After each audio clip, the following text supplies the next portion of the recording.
Hey, 555ers, Andrew here. Hope you're all doing well today. I've got a special today on this watch. Yes, the infamous Seiko Blue Alpinist. And it is a watch that sparked a bigger discussion in my comments than any video in a long time. And so in this video, not only am I going to give you your lawful good first impressions of the watch with some fancy B-roll, I'm also going to do the chaotic neutral, look at your comments and comment and respond. Some of you guys weren't very nice in the video that I posted sharing my honest thoughts. So sorry for doing that. And then lastly, something that'll probably be enjoyable for the neutral evils, I am going to read a letter that I received from Uncrate. Yes, Uncrate remembers they sold me that Hamilton watch that was a dud at the beginning of the year. Well, apparently they saw my video on it, my videos, and they responded actually very graciously with an apology. But it was a detailed apology that I thought you would enjoy hearing. And then they sent me a care package. So what we're going to do is we're going to take a look and see what's in this care package. And then I'm going to give it away because this wouldn't be happening if it wasn't for you guys, the 50,000 subscribers plus that are part of 555 Gear. So if you happen to be crossing this video for the first time as a non-subscriber, hit that subscribe button and stay tuned until the end of the video to hear about how you can get a bunch of watch swag courtesy of Uncrate. Alright, well, let's kick things off by getting a good look at the Seiko SPB089, the Blue Alpinist, a US exclusive. It's one of 1,958 pieces made exclusively for the US market. And as it turns out, it wasn't just sold through Hodinkee, it was also sold directly through Seiko's website. And apparently there's more coming. And so we've seen the secondary market adjust significantly. But before we get into that, let's take a look at the watch straight away. So of course the question is with the Blue Alpinist, is it beautiful?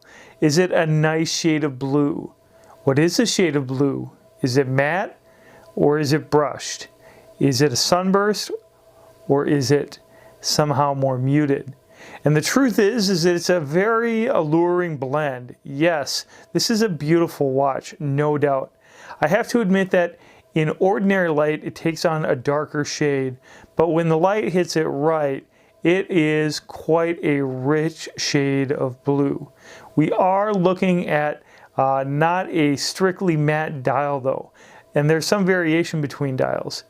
But we are looking at a rich and dark shade of blue that even in full light is not a sunburst style dial. It's definitely more matte in my example. We are looking at polish indices and the rest of the case all being exactly the same way that the previous watch, the previous Alpinist, was made. The green Alpinist has the exact same specifications, 39.5 millimeters in diameter, 13 millimeters thick, double crowns, one of them screwed around. How does it compare to the green Alpinist? Well, you know, I always like the green Alpinist. I feel like it's an openly weird Seiko watch, a very esoteric take on the mountaineering watch. So I don't see a conflict. On the back side of the Seiko Alpinist, you can see some more of the unique features on the watch. In addition to the blue dial, you do get a bespoke case back with the serial of the Alpinist. Now, of course, otherwise it's the exact same case back, so it isn't world changing. It's probably something special for the collector, and I wish I had gotten a cool serial number, but in this case I just got some random out of the 1,958. All around though, of course, the Alpinist is a very nicely finished watch. You have to keep in mind that this is meant to be a step up above Seiko's entry-level 5-line and even nicer than some of the Prospect line watches. The 6R15 movement on here has a 50-hour power reserve. It's water resistant to 200 meters even with the non-threaded Seiko compass crown, and it is a nice crown. You can see that the strap is a greatly improved leather strap. This black leather strap has nice Seiko branding.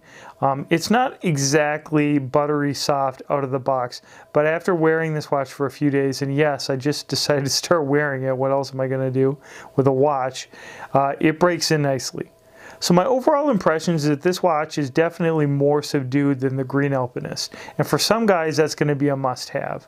It still is not exactly an under-the-radar watch with its variety of polished surfaces and its flat sapphire crystal. This is a watch that still has real wrist presence too. For some reason this watch with its 13 millimeters of thickness is kind of wears heavier or something than your average, say, Hamilton khaki in this price range. It is a pretty watch. I love the cathedral style hands. In this case now the applied indices are a stainless steel color rather than the gold color, which I like. But in the end for me, I still really like the Green Alpinist, and I probably wouldn't be wearing the Blue Alpinist if I was just an obsessed collector. I'm more of an enthusiast. I like wearing my watches. I like seeing how they are on the wrist. And I'm actually perfectly happy with my Green Alpinist, although the blue one is nice.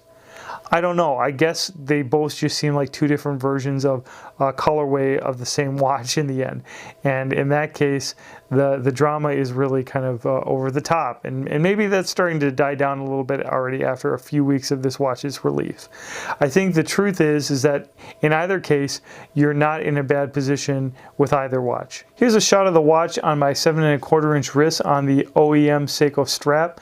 Very nice looking, formal take on the Alpinist.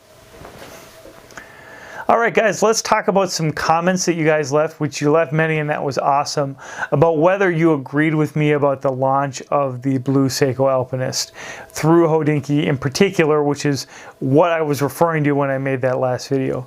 Some of you guys completely agreed with me. Others completely thought I was a moron. I've got my phone here with some comments, and I'm going to just comment on some of these and just see what my thoughts are on your comments. First of all, there was some interesting theorizing about what was going on with this launch. Some particularly thought that this might be some kind of test marketing or a specific marketing strategy, which I think is a brilliant strategy for sure, just in terms of strategically building interest in this model, which has admittedly been on the market for a long time. I believe that it first came to market as the Green Alpinist back in '06. So it's neat that there's still this much interest that was able to be built into the watch. Cool theory. I like that. Some of you commented that you didn't like how scalpers in particular were reselling for inflated prices. That was definitely my problem with the situation of resale. If a whole market adjusts for something in value over time, like say a watch steadily increases in value over the years, that seems like a normal market adjustment. But when a scalper double or triple something, even though we're not obviously talking about essentials, it's maybe not unethical, but it's certainly bad form. That's my concern with scalping and with jacking up the prices on these limited goods. Some of you commented in an interesting way that it was my fault that because I bought the watch, that I was actually further precipitating this problem of limited releases. The way that that argument fails is, and I don't want to get too technical here, it's about the doctrine in ethics of participation. You can materially participate in something without intentionally participating in something. For example, every time you buy gasoline, you might be unintentionally involving yourself with some kind of like human atrocity. Just look and see what these countries that are supplying us with their gasoline are doing to their countries. It's not a good thing. Or every time you use your smartphone, there's child labor somehow deeply, remotely buried in the materials of this phone. When you use your phone, are you endorsing child labor? Are you in favor of child labor because you have a smartphone? Well, obviously not. So there's a way in which you're remotely participating in the fact that maybe some rare earth minerals or something are needed for the battery of this phone. It isn't directly your fault that these corporations are utilizing bad business practices to make their product. And actually, it seems reasonable that because these products are being used, that in the use of these products, you also are conscientiously objecting to the practice. Now that's frankly, to me, a little bit too academic about this issue, because we are not talking about luxury goods. And so to me, it's not like someone's dying because you're buying this limited edition watch. It is about something that I think is a valid aspect of commerce, though, which is the relationship that businesses have with their consumers. And the idea, of course, is that business relationships actually matter. It's not just about the bottom dollar. You know, the kind of like crony consumerism that some of the people were espousing in the comments, like it doesn't matter what happens to the customers at all, is obviously a ridiculous extreme version of capitalism. And so what I was trying to highlight was that it might actually be favorable for these businesses to consider the welfare of their customers and to do things like, for example, something as simple as a product announcement before they release it, so that guys who really want this can get in line. That isn't what happened with this Hodinkee release. It does happen with other types of releases. It does happen with other releases in Seiko. I was specifically being critical about the way that this launch specifically was handled, and I think it was botched. A lot of you guys noted correctly that this does parallel things happening in other markets. The knife market, but really this is like a sneakerhead problem in an extreme way. The hype beast mentality of always getting every LE and waiting in line for 2 days so that you can get the latest Supreme drop, that kind of thing. You know, it can reach a logical extreme where it's clearly not about the products anymore, it's about the hype. And I don't like the trajectory of the watch community moving that way, which I think especially in the last 5 years, there has been a major turn towards that type of marketing. And it's not the only way it needs to be done. You can build enthusiasm organically and also create what in my mind would be a probably more profitable product flow, where you're actually getting as many products out to the market as is in demand. And I wish Rolex would listen to this, for example. Now in this case with the Blue Alpinist, we're already seeing prices drop big time on eBay. So we're no longer looking at the $1,500 Blue Alpinist. And if I sold my Alpinist, I think I would probably sell it for what I paid for it plus shipping, and I'm sure that I would find a buyer, but it wouldn't be like the first person who did that. So the point is that again, you're dealing with artificial inflation, and especially artificial inflation with this product. So why not just release it in a way where you avoid all of the pain in the ass for all of the people who are really excited about the product? I think that if it was my business, I would try to avoid that problem. Again, people commented that because I bought one, that my arguments are invalid. I mean, that just doesn't seem logical at all. What I chose to do was what everyone who wanted a watch chose to do. And so it sort of doesn't make sense to say that it's hypocritical if it's the only way you have access to the watch. Which, by the way, is what you guys want to see here, right? You guys want to hear about these things. You're interested in getting a good look at these watches. So that service that I'm providing you is above and beyond the personal satisfaction that I get as an enthusiast. And so my motivations for picking up a watch like this are admittedly a little more complicated than even, say, Joe Schmo on the street who's just buying this watch for himself. One comment that I specifically wanted to highlight was from the founder of the Seiko Alpinist group, a Mistral 55, who said that he really felt like the Blue Alpinist was lacking the ethos and spirit of the true Alpinist. And I just mostly wanted to comment that that is a good sign that my take on this release is accurate.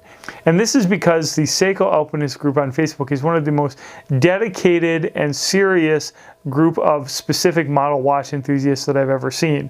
They're a really serious, devoted group to this watch, and the fact that they were sort of left in the dark about it, again, is just, again, a marketing oversight.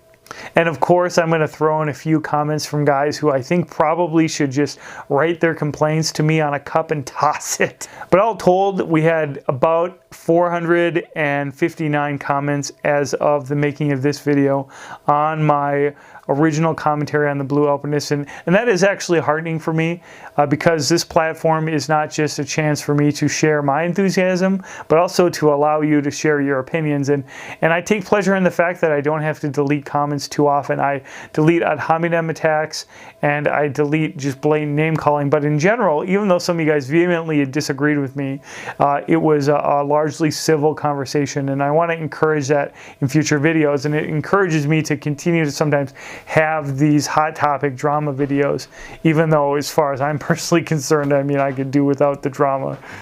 Okay guys, here's another interesting thing that happened that I want to share with you to wrap up this video. As you know, I had problems with my Uncrate exclusive Hamilton khaki, and I ended up sending it back and getting a refund. And it turns out a couple months later, Uncrate found my videos and they wanted to start a conversation with me about it. So I have here the email that they sent me, and I'm going to put it up for you to read, but I'll also just read it out loud in case you're in the car or something, and you can see what they had to say. And this was, by the way, to my personal email. I placed the order just as an anonymous individual, not as someone speaking as a content creator or anything. I just went and ordered it straight away, and it was kind of a surprise to me that they made the connection. I made no point whatsoever to make that connection when I was attempting to return the watch, and I don't like leveraging my creator status for that kind of thing anyway, so I got no special privileges from them, and I think that's why there's such a delayed response. Okay, so here's the email. Hi Andrew, simply wanted to follow up with you directly, and first and foremost, our apologies for issues you experienced with the Hamilton watch. Since our last correspondence, we've been in touch directly with Hamilton regarding the specific watch you received, and unfortunately it is the only one of the batch of these H50 movements examples that does in fact appear to have a QC issue. Just for your confidence in the future, both of the Hamilton timepieces and any timepiece purchased from Uncrate, please know that to date, the one you received is the only one returned due to mechanical error. Do know that with this piece and with most timepieces we send, you had the full manufacturer's warranty in addition to a direct line here to handle any further issues that arise. So this is a little bit of covering their own tush, but I am glad to hear that they're not having a lot of issues. The watch in question was sent back to Hamilton and to their head of quality and has been informed. And then this is where the apology is, and I'm glad that I saw this. We wanted to simply apologize that your request for a refund or exchange was missed and that it was immediately refunded. We've spoken to our entire staff about this to ensure that either or requests are more thoroughly followed up with, or more followed up on, to ensure that you get 100% the level of service and result you were looking for. Oh, and then this is the part where they talk about my YouTube videos. We've realized that you've made a couple YouTube videos about this watch and want to thank you for that. You're welcome. We certainly appreciate the kind words given, and again, as you mentioned it in the last video, we are terribly sorry that the request to exchange the watch, exchange out the watch was missed. A small watch level care package is being sent out to you today as a thanks for the kind words, more importantly for the headache of the issues experienced with the watch in the return process. We want you to have the utmost confidence in purchasing any and all timepieces from Uncrate, and we are an authorized dealer of all timepieces we sell, and we look forward to selling you in the future. And then listen to this: if you at any point would like to repurchase a new Hamilton khaki field H50, please do let us know beforehand, and we'll be happy to extend a one-time purchase or discount. Thanks again, Uncrate Quartermaster. So guys, what do you think about that? Let me know if you think this Uncrate apology is a good one. I'm satisfied with it, and I'm also pleasantly surprised that they sent me a box full of goodies. Whole bunch of stuff, actually. $200 worth of watch enthusiast junk. And what we have here is a Bond watch NATO strap, a military webbing watch strap, a travel watch box, a watch spring bar travel tool, and a watch tool. Whole bunch of stuff that came in black envelopes, kind of going with that blacked out look that is typical for Uncrate's products. So I'll just cut these open real quick, and then we can talk about what we're going to do with this stuff. So obviously, I don't need any of this stuff. I'm up to my ears in gear, especially accessories at this point. And so, like for example, this nice travel watch box might be great for the one watch guy who wants a kind of a sturdy aluminum pillow watch box. Nice box for sure, but I don't need it. Or maybe you'd like to get some more watch straps in your collection. Guys are always asking me about straps, and I do have some new strap reviews coming soon. So maybe you're in need of some straps, or maybe you're in need of some tools. And here I have a whole bunch of straps and tools. So this is a very thick strap here with solid hardware. Very sorry about that, my card on my camera got full. So inside of this envelope we have a nice canvas strap. We have a classic Bond NATO strap, and then we have some very nice tools. Just a kind of a black tool here for working on watches, and then this is a more fancy stainless steel tool. I'll just move this back here, and it comes in a nice little looks like a yeah, a genuine leather sheath. So some nice little watch accessories that they sent as I don't know, reparations for their sins. So what we are going to do is give it back to you guys. What I'm going to do next is just put a list of what Uncrate sent me on the screen, and you can let me know in the comments below what you think about Uncrate's response, and then let me know what gear you could use as a watch enthusiast, whether it's a watch tool or a strap or a watch box, and I will after about a week just randomly select some people for that gear and put it in the mail. I'll make sure to comment who I selected in my next video after this one, and I will ask you to send me your contact information. So comment in this video what you would like, and in the next video I'll let you know who I picked, and I will ask you to contact me. Guys, I've got lots of great watch content coming, as well as lots of great gear content. I'd like to give a special shout out to the 1,000 or so guys who are regularly watching my knife videos. I'm just as passionate about knives as I am about watches, and I'm glad for the big watch audience, but I'm going to keep being myself and sharing stuff that I'm enthusiastic about. I also am going to start regularly posting some boot and shoe reviews. I have a number of videos shot for that, and so you can expect that to be rolled in addition to my watch and knife content, my EDC content, and then my miscellaneous content, scotch, etc., that kind of thing. So I hope you guys are enjoying the variety. I hope you enjoyed this conversation, and as always, thanks so much for watching.